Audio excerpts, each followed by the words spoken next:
राम राम, जय माँ भारती, जय हिंदुस्तान। आप सभी का मेरे YouTube चैनल में सत्य साक्षात्कार में हार्दिक अभिनंदन एवं स्वागत है। श्री जेपी नड्डा, राष्ट्रीय अध्यक्ष भारतीय जनता पार्टी और केंद्र में मंत्री के एक बयान से सिर्फ हलचल या भूकंप ही नहीं आया है, बल्कि कई प्रश्न खड़े हो गए कि क्या भारत के इतिहास में इतने बड़े राजनीतिक हत्याकांड में कोई दोषी साबित हो पाएगा? क्या साजिश को बेनकाब किया जा पाएगा? क्या इस षड्यंत्र में शामिल लोगों को सजा मिल पाएगी? बहुत सारे प्रश्न जेपी नड्डा जी के बयान से फिर से उठ खड़े हुए।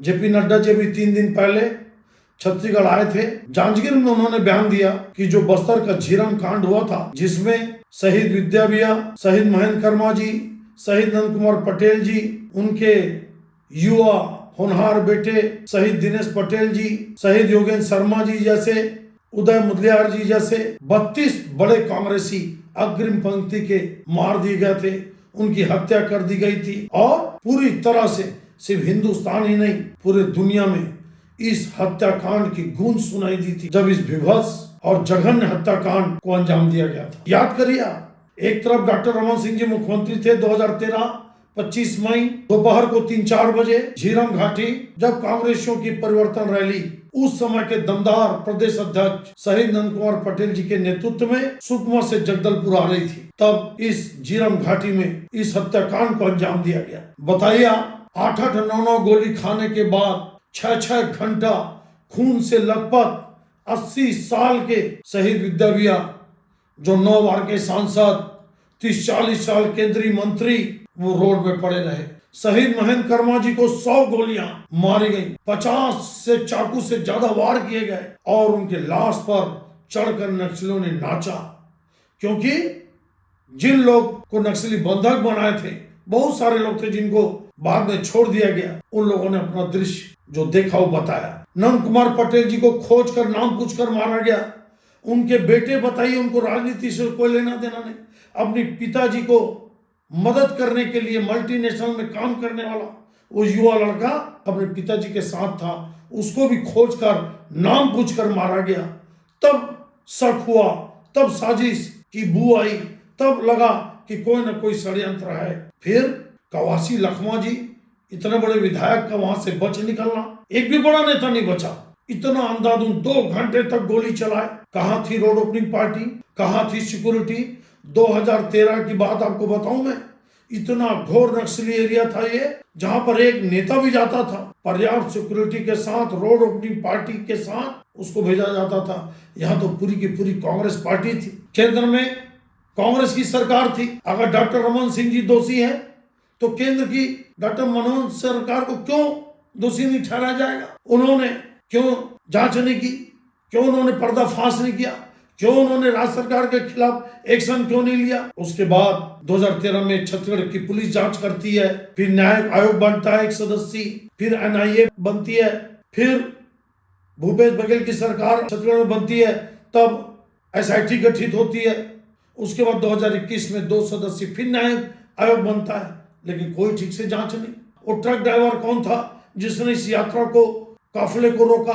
कई बड़े नक्सली गिरफ्तार हो चुके हैं, भूपति जैसे ना जाने कितने। क्या उनसे सरकार पूछताछ क्यों नहीं कर रही है? NIA पूछताछ क्यों नहीं कर रही है? SIT गठित हुआ था, उसका क्या फैसला आया? बड़ा विभत्स। मैं तो बताऊं, मैं उस समय मेरे को दृश्य याद है। डॉक्टर रमन सिंह जी विकास यात्रा में निकले थे और शायद भाटापारा में ही थे, जी दहल गया। जो समय का दृश्य लोगों को याद है कि किस तरह से फोर्स के जवानों को, नेताओं को निर्ममता के साथ कुचल कर और इतना गंदे तरीके से मारा गया कि बताते हैं बीड़ी और सिगरेट तक से शरीर को जलाया गया। जैसे बांग्लादेश में एक हिंदू होने का अभिशाप मिला, स्वर्गीय दीपू चंद दास जी को बेरहमी से मारा गया, वैसे ही बेरहमी से कांग्रेस के नेताओं को मारा गया। लेकिन वाह रे मनमोहन सिंह की सरकार, वाह राज सरकार। अब नड्डा जी बयान दिए। नड्डा जी सिर्फ बयान देने से कैसे चलेगा? ठीक है, कवासी लखमा का बच के निकलना। और मेरे को याद है जब स्वर्गीय नंद कुमार पटेल जी के अंतिम यात्रा हो रही थी उनके गांव में, तब राहुल गांधी जी पहुंचे थे। विद्या विहार की अंतिम यात्रा में उस समय के गृह मंत्री आरपीएन सिंह जी पहुंचे थे। तो वहां जितने उपस्थित थे, समुदाय थी, जनता थी, उन्होंने अजीत जोगी का मुर्दाबाद का नारा लगाया था। और उस कांड से अब मैं तो नहीं मान सकता कि अजीत जोगी जी ऐसा घृणित कार्य करेंगे, लेकिन उस कांड से अजीत जोगी जी की छवि को बहुत नुकसान पहुंचा था। कवासी लखमा जी का गायब हो जाना, मोटरसाइकिल से चलाते हुए आराम से निकल जाना, नक्सलियों के द्वारा आमना सामना होने के बाद छोड़ देना, फिर अजीत जोगी जी का सभी नेता बाई रोड आए जगदलपुर, अजीत जोगी जी का हेलीकॉप्टर से वापस रायपुर आ जाना, बहुत सारे प्रश्नों को खड़ा करता था। लेकिन आप कैसे किसी को दोषी मान लोगे जब इतनी सारी जांच कंपनियां, जांच एजेंसियां जांच कर रही हैं, तो आप अंधेरे में तीर कैसे चला सकते हैं? मेरा नड्डा जी से निवेदन है, आप तो राष्ट्रीय अध्यक्ष हैं नड्डा जी, आप छत्तीसगढ़ के प्रभारी रहे, हाथ जोड़ के विनती है, ये कांग्रेस के नेताओं की हत्या नहीं थी, ये छत्तीसगढ़ के जनप्रतिनिधियों की, छत्तीसगढ़ के महापुरुषों की, छत्तीसगढ़ के भविष्य की, छत्तीसगढ़ के विकास की गाथा लिखने वालों की हत्या थी। इसको एक पार्टी से जोड़कर नहीं देखना चाहिए। क्यों कांग्रेस के नेता मार दिए गए तो उनको न्याय नहीं मिलेगा, उनके परिवार को न्याय नहीं मिलेगा, छत्तीसगढ़ की जनता को न्याय नहीं मिलेगा? ऐसा नहीं होना चाहिए।